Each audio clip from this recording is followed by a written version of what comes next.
Chapter 3. Honesty. Be true to love. When we reveal ourselves to our partner and find that this brings healing rather than harm, we make an important discovery. That intimate relationship can provide a sanctuary from the world of facades, a sacred space where we can be ourselves as we are.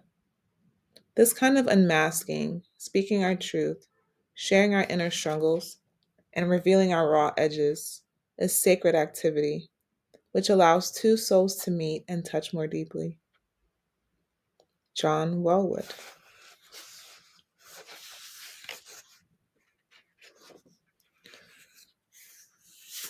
It is no accident that when we first learn about justice and fair play as children, it is usually in a context where the issue is one of telling the truth. The heart of justice is telling, seeing ourselves in the world the way it is rather than the way we want it to be. In recent years, sociologists and psychologists have documented the fact that we live in a nation where people are lying more and more each day.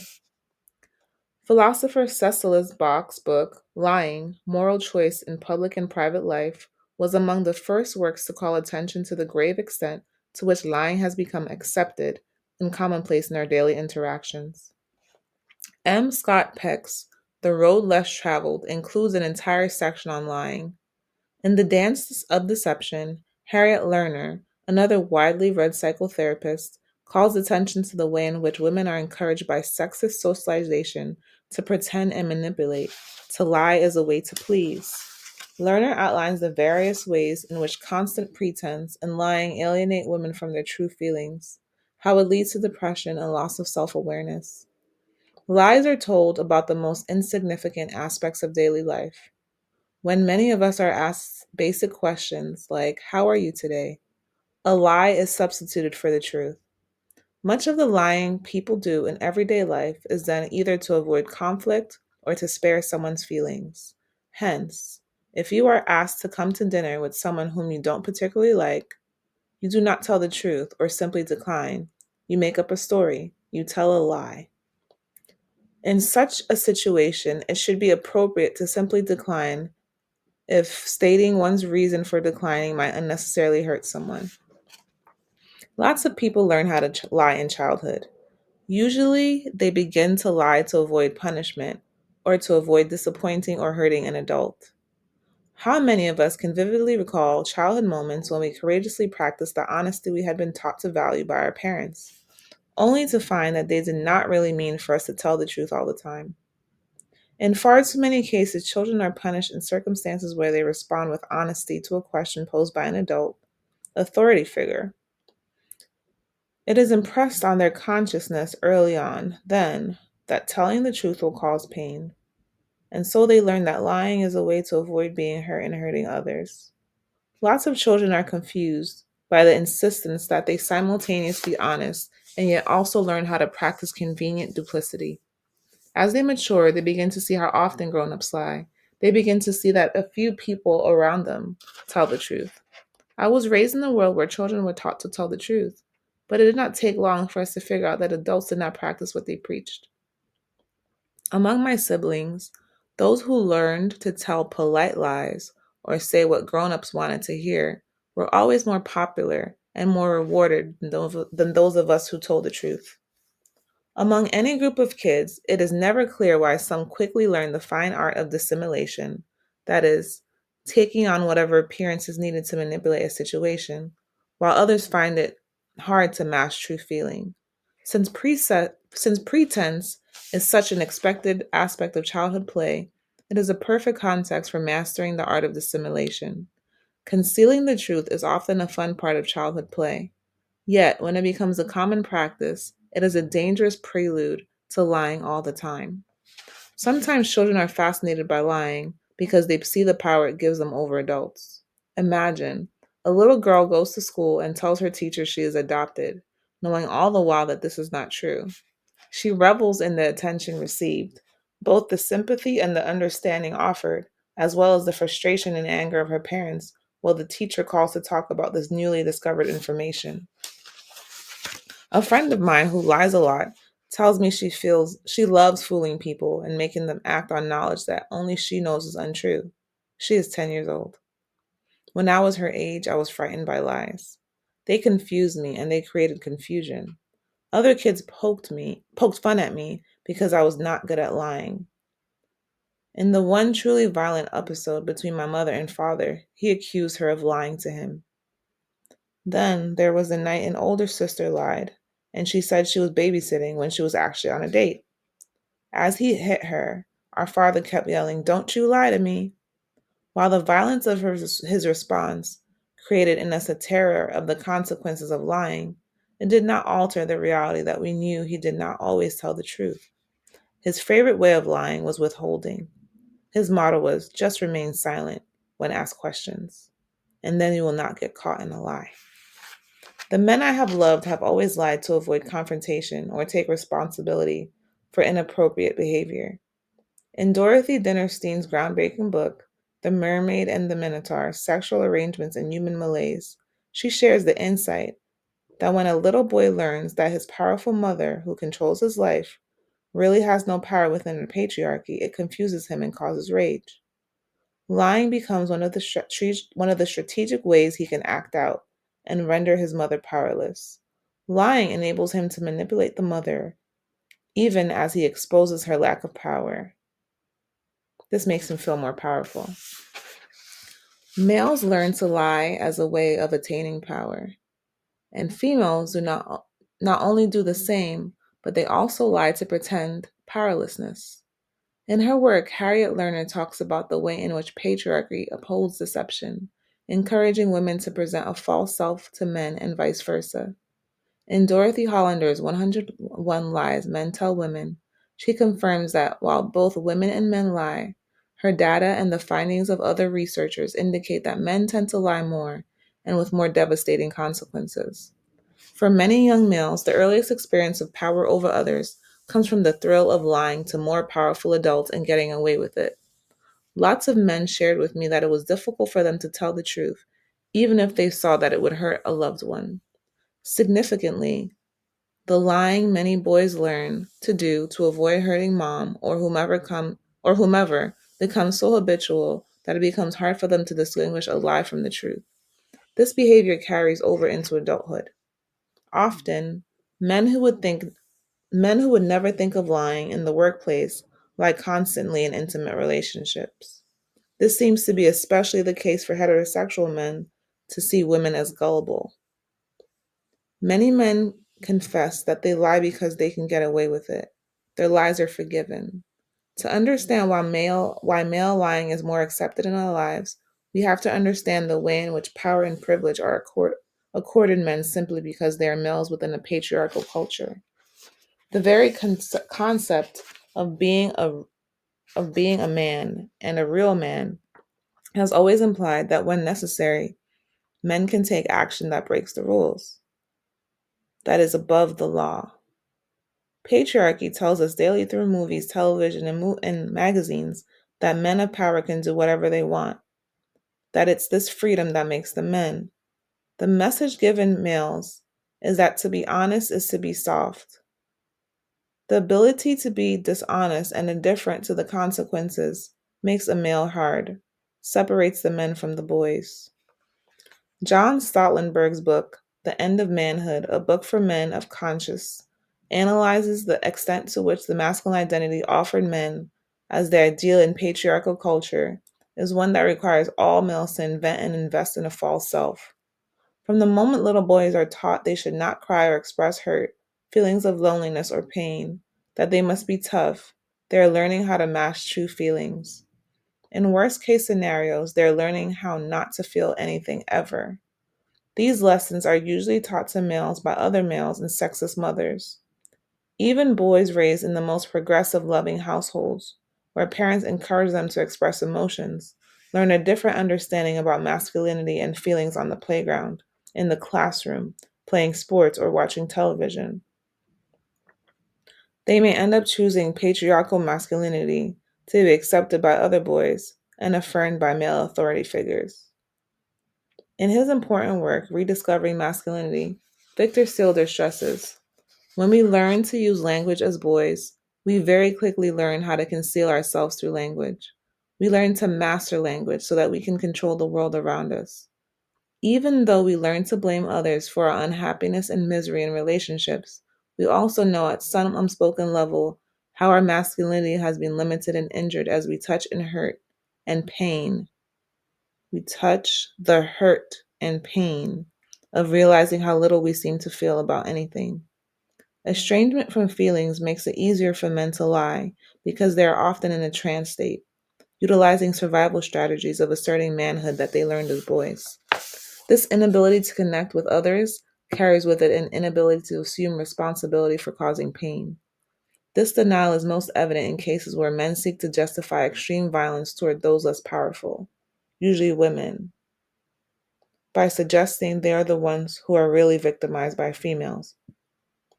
Regardless of the intensity of the male masquerade, inwardly many men see themselves as the victims of lovelessness. Like everyone, they learned as children to believe that love would be present in their lives. Although so many boys are taught to behave as though love does not matter, in their hearts they yearn for it. That yearning does not go away simply because they become men. Lying, as one form of acting out, is a way they articulate ongoing rage at the failure of love's promise. To embrace patriarchy, they must actually surrender the longing to love. Patriarchal masculinity requires of boys and men not only that they see themselves as more powerful and superior to women, but that they do whatever it takes to maintain their controlling position. This is one of the reasons men, more so than women, use lying as a means of gaining power in relationships. A commonly accepted assumption in patriarchal culture is that love can be present in a situation where one group or individual dominates another. Many people believe men can dominate women and children yet still be loving. Psychoanalyst Carl Jung insightfully emphasized the truism that where the will to power is paramount, love will be lacking. Talk to any group of women about their relationships with men, no matter their race or class, and you will hear stories about the will to power, about the way men use lying, and that includes withholding information as a way to control and subordinate. It is no accident that greater cultural acceptance of lying in this society coincided with women gaining greater social equity. Early on in the feminist movement, women insisted that men had the upper hand because they usually controlled the finances. Now that women's earning powers has greatly increased, though it is not on a par with a man's, and women are more economically independent, men who want to maintain dominance must deploy subtler strategies to colonize and disempower them. Even the wealthiest professional woman can be brought down by being in a relationship where she longs to be loved and is consistently lied to. To the degree that she trusts her male companion, lying and other forms of betrayal will most likely shatter her self confidence and self esteem. Allegiance to male domination requires of men who embrace this thinking, and many, if not most, do, that they maintain dominance over women by any means necessary. While much cultural attention is given to domestic violence, and practically everyone agrees it's wrong for men to hit women as a way of subordinating us, most men use psychological terrorism as a way to subordinate women. This is a socially acceptable form of coercion, and lying is one of the most powerful weapons in this arsenal. When men lie to women, presenting a false self, the terrible price they pay to maintain power over us is the loss of their capacity to give and receive love. Trust is the foundation of intimacy. When lies erode trust, genuine connection cannot take place. While men who dominate others can and do experience ongoing care, they place a barrier between themselves and the experience of love. All visionary male thinkers challenging male domination insist that men can return to love only by repudiating the will to dominate. In The End of Manhood, Stoltenberg continually emphasizes that men can honor their own selfhood only through loving justice. He asserts justice between people is perhaps the most important connection people can have. Loving justice for themselves and others enables men to break the chokehold of patriarchal masculinity. In the chapter titled, How We Can Have Better Relationships with Women in Our Lives, Stotlenberg writes, loving justice between a man and a woman does not stand a chance when other men's manhood matters more. When a man has decided to love manhood more than justice, there are predictable consequences in all his relationships with women. Learning to live as a man of conscience means deciding that your loyalty to the people whom you love is more important than whatever lingering loyalty you may sometimes feel to other men's judgment of your manhood. When men and women are loyal to ourselves and others, when we love justice, we understand fully the myriad ways in which lying diminishes and erodes the possibility of meaningful, caring connection, and it stands in the way of love. Since the values and behavior of men are usually the standards by which everyone in our culture determines what is acceptable, it is important to understand that condoning lying is an essential component of patriarchal thinking for everyone. Men are by no means the only group who uses lies as a way of gaining power over others. Indeed, if patriarchal masculinity estranges men from their selfhood, it is equally true that women who embrace patriarchal femininity, the insistence that females should act as though they are weak, incapable of rational thought, dumb, silly, are also socialized to wear a mask, to lie. This is one of the primary themes in Lerner's The Dance of Deception. With shrewd insights, she calls women to account for their participation in structures of pretense and lies, particularly within family life. Women are often comfortable lying to men in order to manipulate them to give us things we feel we want or deserve. We may lie to bolster a male self-esteem. These lies may take the form of pretending to feel emotions we do not feel, to pretending levels of emotional vulnerability and neediness that are false. Heterosexual women are often schooled by other women in the art of lying to men as a way to manipulate. Many examples of the support females receive for lying concern the desire to mate and bear children. When I longed to have a baby and my male partner at the time was not ready, I was stunned by the number of women who encouraged me to disregard his feelings, to go ahead without telling him. They felt it was fine to deny a child the right to be desired by both female and male biological parents. No deception is involved when a woman has a child with a sperm donor, as in such a case, there is no visible male parent to reject or punish an unwanted child. It disturbed me that women I respected did not take the need for male parenting seriously or believe that it was important for a man to want to parent as a woman. Whether we like it or not, we still live in a world where children want to know who their fathers are and, when they can, go in search of absent fathers. I could not imagine bringing a child into this world whose father might reject him or her because he did not desire a child in the first place. Growing up in the 50s, in the days before adequate birth control, every female was acutely conscious of the way unwanted pregnancies could alter the course of a young woman's life.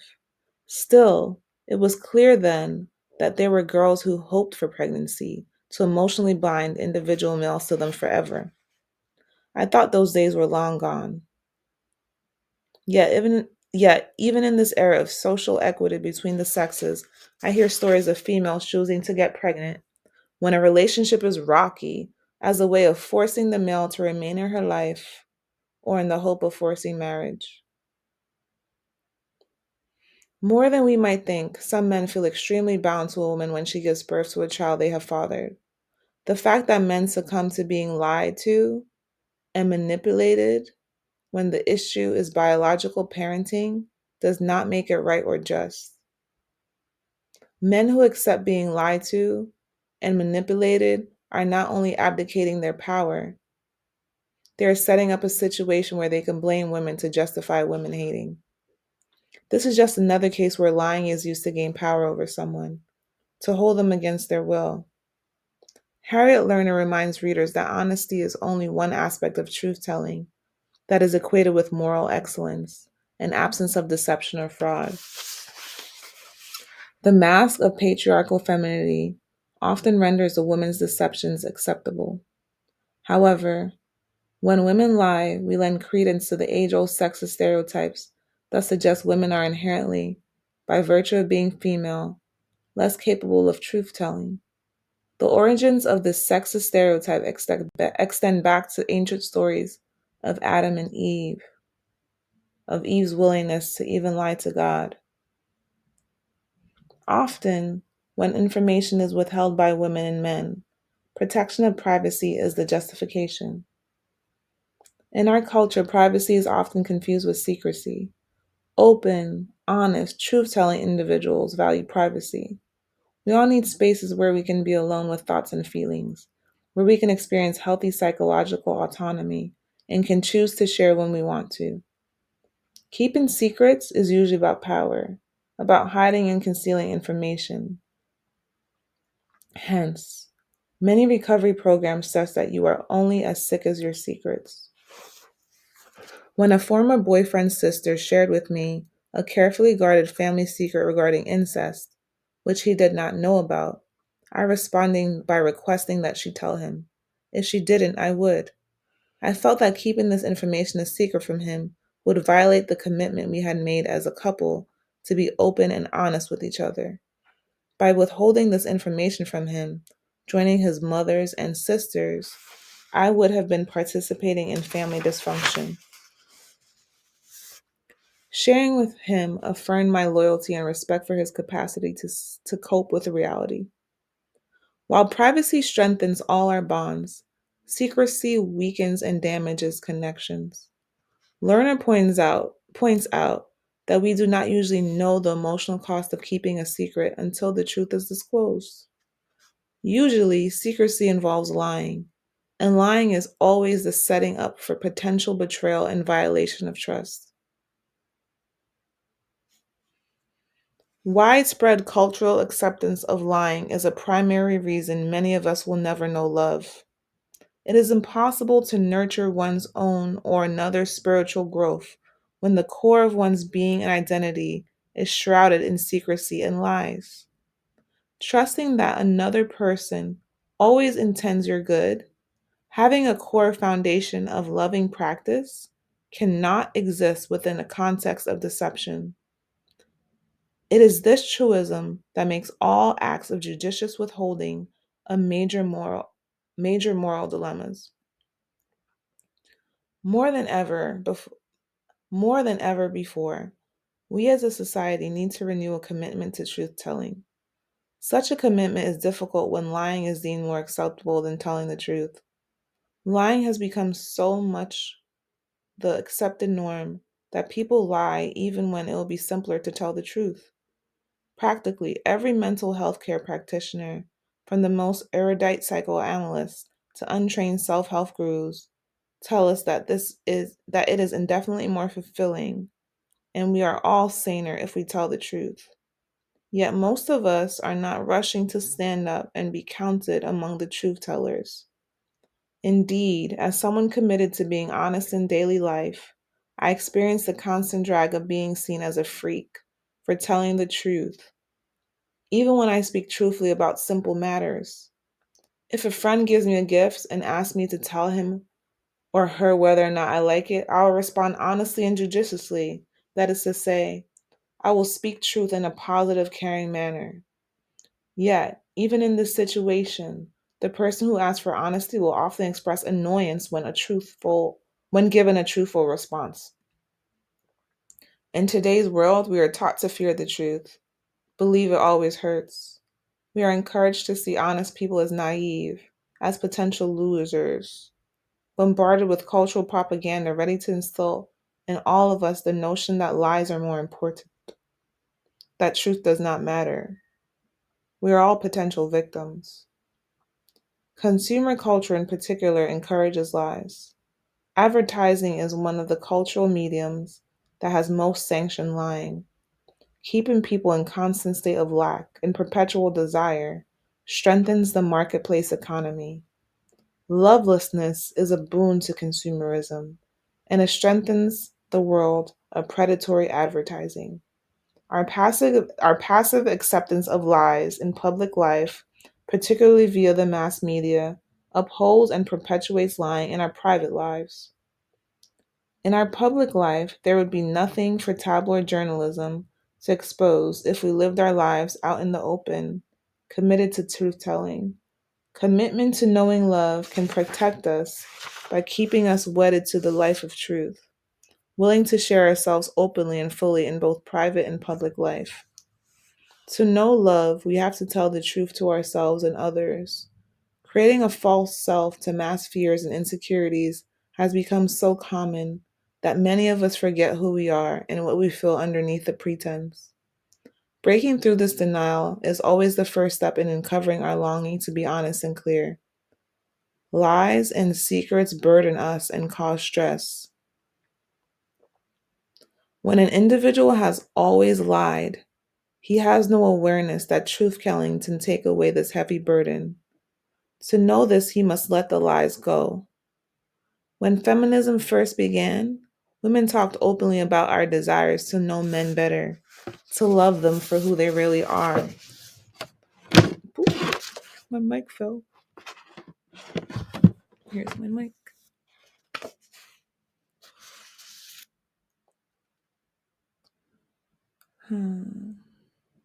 We talked about our desires to be loved for who we really are, to be accepted in our physical and spiritual beings, rather than feeling we had to make ourselves into a fantasy self to become an object of male desire.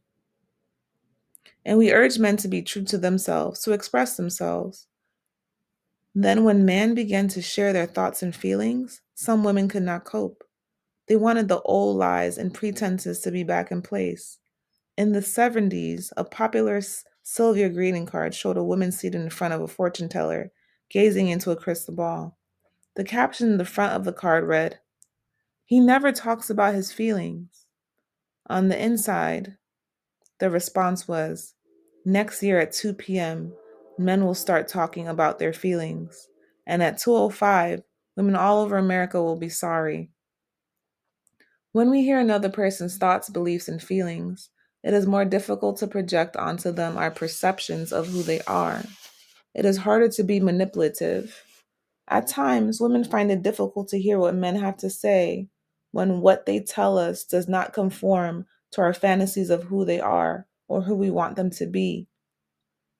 The wounded child in many males is a boy who, when he first spoke his truth, was silenced by paternal sadism, by the patriarchal world that did not want him to claim his true feelings.